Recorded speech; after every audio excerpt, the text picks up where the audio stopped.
હાય friend, હું છું હિરલ. સ્વાગત છે તમારું દિયા કિચનમાં. તો આજે હું તમારી સાથે શેર કરીશ ઇડલીના પ્રીમિક્સની રેસિપી. તો ઇડલીનું પ્રીમિક્સ છે તે આપણે માર્કેટમાંથી અલગ અલગ કંપનીનું લાવતા હોઈએ છીએ, પણ આજે હું તમારી સાથે શેર કરીશ માર્કેટ કરતાં પણ અડધાથી પણ ઓછી કિંમતમાં ઘરે માત્ર 5 મિનિટમાં બની જાય તેવા ઇડલીના પ્રીમિક્સની રેસિપી. તો ચાલો આપણે રેસિપીની શરૂઆત કરીએ. ઇડલીનું પ્રીમિક્સ છે તે આપણે માત્ર 5 મિનિટમાં બનાવી શકીએ છીએ. તો ચાલો આપણે રેસિપીની શરૂઆત કરીએ. તો સૌથી પહેલાં ગેસ ચાલુ કરી લેશું. ગેસ ચાલુ કરી અને એક કઢાઈ રાખી લીધી છે મેં.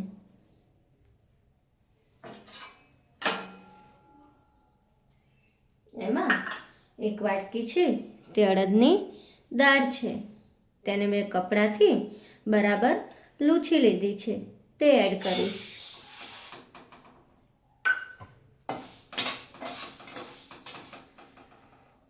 અને 2 મિનિટ સુધી આપણે આને ડ્રાય રોસ્ટ કરી લેશું, જેથી જો તેમાં કોઈ ભેજ હોય તો તે દૂર થાય.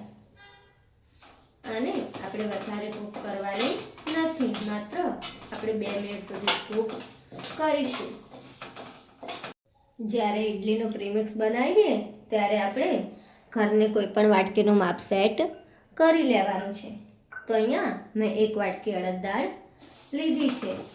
તે જ વાટકીના માપ પ્રમાણે 1 વાટકીનો ચોથો ભાગ છે તે આપણે પૌવા લેશું. પૌવા પણ આની સાથે થોડી વાર ડ્રાય રોસ્ટ કરી લેશું. જ્યારે 1 વાટકી અડદની દાળ હોય ત્યારે આપણે 1 વાટકીનો ચોથો ભાગ છે તે પૌવા લેવાના છે. તો ડ્રાય રોસ્ટ થઈ ગયું છે, તો હવે ગેસ બંધ કરી લેશું.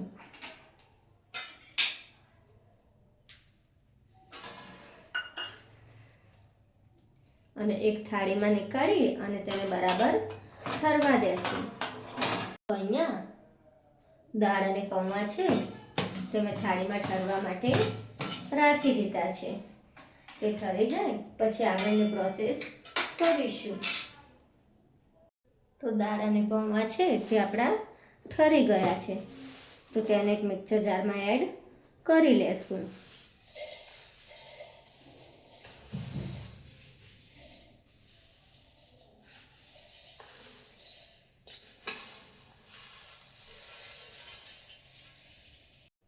તો દાળ અને પૌવા છે તે મિક્સર જારમાં એડ કરી લીધા છે.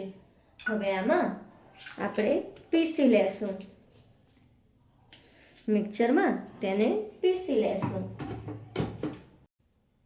તો દાળ અને પૌવા છે તે આપણે મિક્સર જારમાં બરાબર પીસી લીધા છે, તો તે નીકાળી લેશું એક વાસણમાં.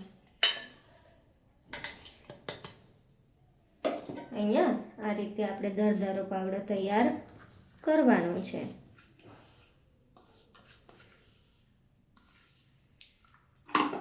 હવે આમાં આપણે તે જ વાટકીના માપ પ્રમાણે 2 વાટકી ચોખાનો લોટ એડ કરીશું.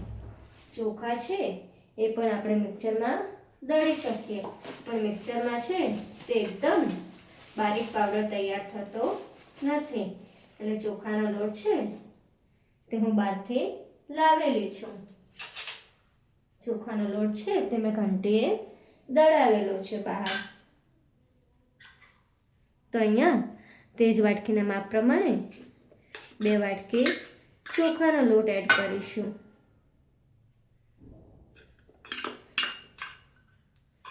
ચોખાનો લોટ એડ કરી અને બરાબર મિક્સ કરી લેશું.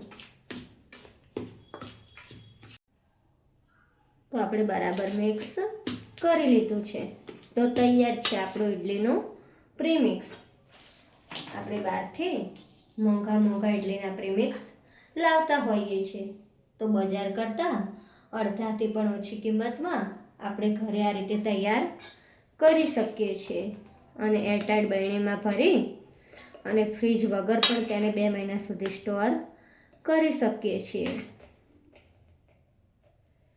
જ્યારે આપણે ઇડલી બનાવી હોય ત્યારે આને 10 મિનિટ પહેલાં દહીં કે પછી છાશમાં પલાળવાનું હોય છે અને પછી એકદમ સોફ્ટ અને સ્પંજી ઇડલી આમાંથી તૈયાર થાય છે. તો આ રીતે એરટાઈટ ડબ્બામાં ભરી અને આપણે 2 મહિના સુધી સ્ટોર કરી શકીએ છીએ.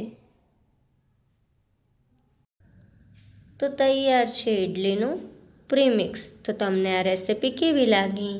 જો તમને ગમી હોય તો વિડીયોને લાઈક, શેર અને સબસ્ક્રાઈબ કરજો અને બાજુમાં રહેલી બેલ આઇકન ટિક કરજો, જેથી મારી રેસિપીના નવા વિડીયો તમારા સુધી પહોંચી શકે. અને પ્રીમિક્સમાંથી ઇડલી કઈ રીતે બને છે તે રેસિપી જોતી હોય તો મને કોમેન્ટમાં જરૂર જણાવજો. તો પ્રીમિક્સમાંથી ઇડલીની રેસિપી છે તે હું મારી ચેનલમાં તમારી સાથે શેર કરીશ.